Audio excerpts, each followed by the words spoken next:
24,000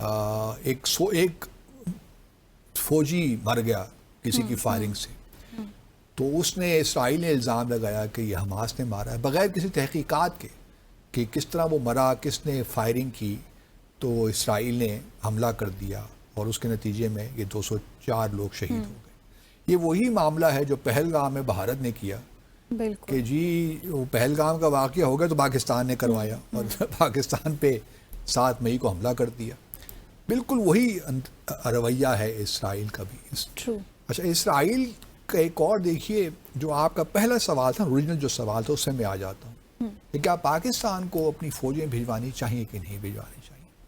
اب اس کے 2-3 ایسپیکٹس ہیں جن کو ہمیں اپنے سامنے رکھنا ہے. پہلی بات تو یہ ہے کہ ابھی جو سو کالڈ پیس پلان ہے 20 پوائنٹ پلان، اس کے پہلے فیز پہ تو ایگریمنٹ ہو گیا. حماس نے بھی اپنی جو ہے آبلیگیشنس حماس نے پوری کر دیں، فوجی واپس کر دیے. 9 لاشیں بھی ان کے پاس یا 11-10 لاشیں باقی ہیں، وہ بھی جب ان کو ملیں گی. گزشتہ روز 2 لاشیں انہوں نے واپس کی ہیں، تو جو وہ ملیں گی واپس ہوتی جائیں گی. اب اسرائیل کی جہاں تک بات ہے، وہ ہم نے پہلے بھی کہا کہ اسرائیل نے بھی جو 2000 کے قریب فلسطینی پرزنرز تھے ان کے پاس، وہ ان کو واپس کر دیے. صحیح. لیکن جو ہیومینیٹیرین اسسٹنس ہے واپس نہیں کر رہے. اب دوسرا فیز ابھی آنا ہے اور اس پہ بھی کوئی اتفاق نہیں ہوا. یہ الگ بات ہے کہ قطر، ایجپٹ، ترکی، پاکستان، ہم سب نے اس پلان کو ویلکم کر دیا ہے. لیکن یاد رہے کہ جو حماس نے اپنا ریسپانس دیا تھا ایک پریس اسٹیٹمنٹ کے تحت، انہوں نے یہ کہا تھا کہ ہم سیز فائر تو کرنے کے لیے تیار ہیں اور یہ بھی تیار ہیں کہ ہم کسی جو ٹیکنوکریٹس کی حکومت بنے گی اس کا حصہ نہیں بنیں گے، لیکن باقی باتیں، خاص طور پہ جو حماس کو ڈس آرم کرنے کی باتیں ہو رہی ہیں، اس پہ ابھی ہم ایگری نہیں کر سکتے. وہ نیگوسیشنز پر ہم چھوڑیں گے کہ جب پہلے فیزز مکمل ہوں گے تو اس کے بعد ہم دیکھیں گے اور پھر ہم نیگوشیٹ کریں گے، مذاکرات کریں گے کہ کیا ہے ممکن ہے، نہیں ممکن، اگر ہے تو کس طرح ہے، نہیں ہے تو کس طرح ہے، اس سے کیا ریپرکشنز ہیں، امپلیکیشنز ہیں. ابھی اس پہ کوئی معاہدہ نہیں ہوا. گو کہ پاکستان اور باقی ممالک تو بہت اس کو ویلکم کر رہے ہیں، لیکن حماس نے بھی اس پہ اتفاق نہیں کیا. اس لیے ابھی تو ہم نے یہ دیکھنا ہے کہ جو پہلا فیز ہے وہ مکمل طور پہ یا اسموتھلی وہ آگے بڑھتا ہے کہ نہیں بڑھتا. کیونکہ جب تک ہیومینیٹیرین اسسٹنس نہیں، جب تک یہ سارے معاملات نہیں ہوتے، اس وقت تک لگتا نہیں ہے کہ پہلا فیز ہی کمپلیٹ ہوگا. اور جب تک تمام لاشیں نہیں مل جاتی ہیں اسرائیل کو. اب اس سارے معاملے میں اگلے ہفتے میرے خیال میں ترکی میں ایک اجلاس ہو رہا ہے ان 8 ممالک، مسلم ممالک کا، جنہوں نے ٹرمپ سے ملاقات کی تھی 23 ستمبر کو نیو یارک میں. اس میں پاکستان بھی شامل ہے. اور ہم نے اس وقت بھی کہا تھا کہ ٹھیک ہے، ہمارے لیے ایک اچھی بات ہے کہ ہمارا کلاؤڈ بھی بڑا، ہماری ایک پہلی بھی انگیجمنٹ تھی گلف کنٹریز ہیں، مڈل ایسٹ میں، ہم ٹریڈیشنلی انوالوڈ رہے ہیں، تو ایک ہمارے رول کو ایکنالج کیا گیا پاکستان کو. لیکن اب ہمیں اسٹیبلائزیشن، جو انٹرنیشنل اسٹیبلائزیشن فورس کی بات ہو رہی ہے، کیا پاکستان کو اس کا حصہ بننا چاہیے کہ نہیں بننا چاہیے. میں ان کو 2-3 حوالوں سے دیکھتا ہوں. پہلے دیکھیے، پہلے تو اس پہ بات کرنا ٹھیک ہے، فریم ورک ہم بنا سکتے ہیں. اگر ترکی میں ملاقات ہو رہی ہے 8 فارن منسٹرز کی تو اچھی بات ہے، وہاں تھوڑا سا ہم کوئی میکنزم ایوالو کر لیں، یا کوئی فریم ورک ہمارے ذہن میں ہے، یا کوئی رولز طے ہونے ہیں، کوئی پروسیجرز طے ہونے ہیں، کون سا ملک کتنے فوجی بھجوائے گا. اور یہ بھی عجیب بات ہے کہ اسرائیل نے پہلے سے ہی ترکی کے فوجیوں کو کہہ دیا کہ ہم ان کو ایکسیپٹ نہیں کریں گے. صحیح. لیکن یہ حیرت کی بات ہے کہ پاکستان پہ کوئی آبجیکشن نہیں ہے اسرائیل کو. یہ بڑی اہم بات ہے. یہ بھی یاد رہے کہ ترکی جو ہے اس نے پہلے سے ہی اسرائیل کو تسلیم کیا ہوا ہے. ان کے تعلقات بھی ہیں، ڈپلومیٹک تعلقات بھی ہیں. یہ تو بڑی عجیب بات ہو گئی ہے. پاکستان کے نہیں ہیں. پاکستان کے ہم نے ان کو تسلیم ہی نہیں کیا ہوا. ہمارے پاسپورٹ میں ایک واحد ملک ہے جس میں لکھا ہوتا ہے کہ اسرائیل ویلڈ نہیں ہے. جی بالکل. لیکن ہمارے فوجیوں پہ کوئی ان کو اعتراض نہیں ہے. کیوں؟ یہ بھی انٹرسٹنگ بات ہے. وقت کے ساتھ پتہ چل جائے گا کیوں. لیکن یہ بھی یاد رہے کہ سارے پیس پلان میں اسرائیل غزہ پہ اس کا پھر بھی 15 سے 20% جو غزہ میں ہونا، اسرائیلی فوجی موجود رہیں گے. صحیح. اسرائیل اب پہلے تو یہ ہے نا کہ پتہ چلے کہ اگلا فیز ہوگا کہ نہیں ہوگا.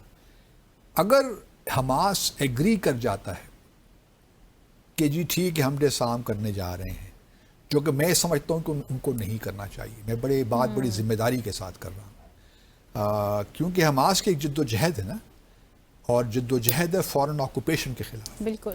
اور فورن آکوپیشن کے خلاف جد و جہد, مسلح جد و جہد بھی بالکل الاؤڈ ہے انٹرنیشنل لاء میں.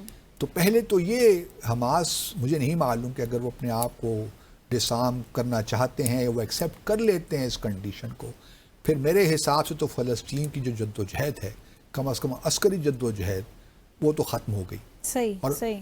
سیاسی جد و جہد وہ ہوتی نہیں کامیاب جب تک کہ سب چیزیں ساتھ ساتھ نہ چلیں.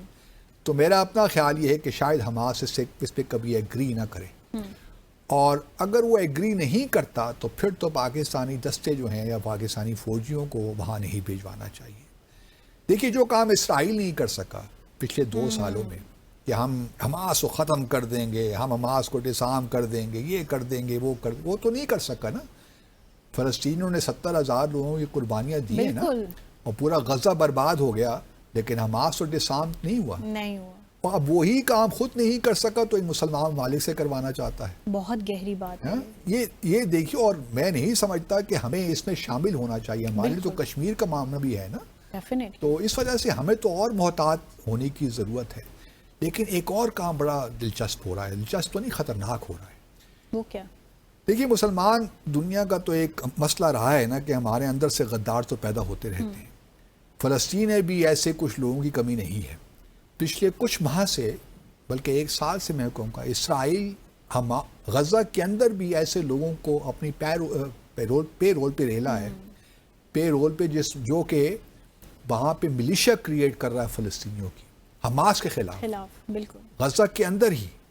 اور یہ ممکن ہے کہ جو فوجی مارا گیا ہو یہ اسی ملیشیا نے مروایا ہو. بالکل. اسی لیے پاکستان کا فوج کا وہاں جانا اور اس ملیشیا, وہ تو ایک دیکھیے نا ایک ایسی فورس ہوگی جو کہ چاہے گی نہیں کہ غزہ میں امن آئے, کیونکہ اسرائیل کے انٹرسٹ میں نہیں ہے.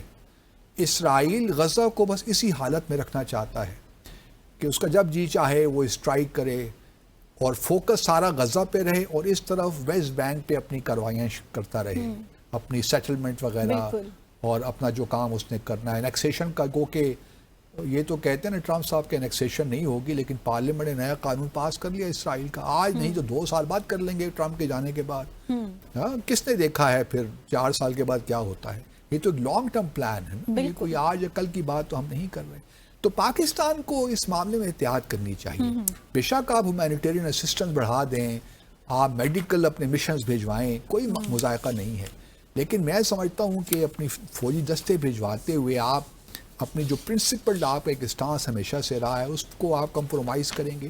جانے دیں سعودی عرب کی فورسز کو, قطر کی فورسز کو, اور باقی جو بھی جانا چاہتا ہے جائے, لیکن ہمیں اس ساری, لیکن پاکستان ایک بڑا ملک ہے نا, اس کے بغیر شاید. اور پھر میں نے, آپ کو یاد ہوگا ہم نے یہ بھی کہا تھا کہ UN سیکیورٹی کونسل کے پاس جانا چاہیے, وہاں سے مینڈیٹ لینا چاہیے. امریکہ, چین اور روس کو بھی تو شامل کریں نا یہ سارے معاملات. بالکل. تو جب تک UN مینڈیٹ نہیں آتا, جب تک حماس ڈسارم کرنے کی بات نہیں کرتا, میں سمجھتا ہوں کہ پاکستان کو اس سے ایگری نہیں کرتا ڈسارم, ہمیں یہ رسک نہیں لینا چاہیے. صحیح. ناظرین یہاں لیں گے مختصر سا وقفہ, بریک کے بعد واپس آئیں گے اور شامل کریں گے اپنے دیگر اہم موضوعات. Stay with us.